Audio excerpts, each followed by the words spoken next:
আসসালামু আলাইকুম রহমতুল্লাহ। প্রিয় হাজি ভাই ও বোনেরা, আজকের ভিডিওটা গুরুত্বপূর্ণ অবশ্যই, কারণ পৃথিবীর বিভিন্ন দেশের আকাশসীমা সাময়িকভাবে বন্ধ থাকায় অনেকেই উমরা ভিসা ও এয়ার টিকিট করে এখন দুশ্চিন্তায় আছেন।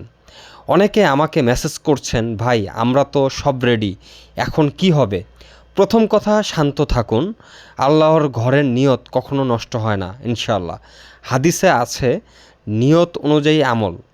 এখন বাস্তব বিষয়টা বলি। যদি আপনার ফ্লাইট ক্যান্সেল হয়ে থাকে, প্রথমে আপনার এয়ারলাইন্স বা ট্রাভেল এজেন্সির সাথে সরাসরি যোগাযোগ করুন। অধিকাংশ এয়ারলাইন্স যুদ্ধ বা জরুরি পরিস্থিতিতে ফ্রি রিশিডিউল অথবা ক্রেডিট সেল সুবিধা দেয়। কেউ কেউ সম্পূর্ণ রিফান্ডও দিচ্ছে, তবে সেটা টিকিটের ধরনের উপর নির্ভর করছে। উমরা ভিসা নিয়ে যারা চিন্তায় আছেন, ভিসার মেয়াদ দেখে নিন। যদি মেয়াদ শেষ হওয়ার আশঙ্কা থাকে, এজেন্সির মাধ্যমে আপডেট নিন।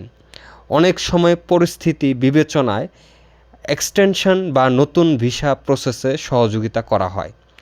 এখন প্রশ্ন, এত মানুষ ঢুকতে না পারলে মক্কার অবস্থা কেমন? বর্তমান ভিড় তুলনামূলক কম।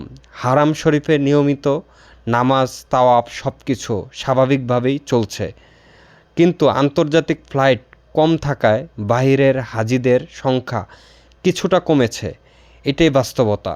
এই সময়ে তাওয়াফের পক্ষ থেকে আপনাদের জন্য গুরুত্বপূর্ণ পরামর্শ হলো, সোশ্যাল মিডিয়ার গুজবে বিশ্বাস করবেন না। শুধুমাত্র অফিসিয়াল এয়ারলাইন্স ও সৌদি কর্তৃপক্ষের ঘোষণার ভরসা করুন।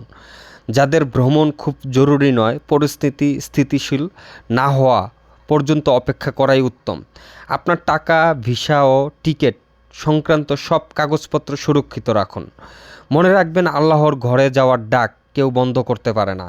আজ না হলে কাল আপনি অবশ্যই পৌঁছাবেন, যদি নিয়ত সঠিক থাকে, ইনশাল্লাহ।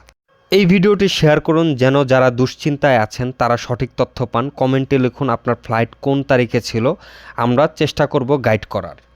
তাওয়াফ সবসময় আপনার পাশে আছে হাজিদের সঠিক তথ্য ও সেবার জন্য। আল্লাহ আমাদের সকলকে নিরাপদে তার ঘরে পৌঁছানোর তৌফিক দান করুন, আমিন।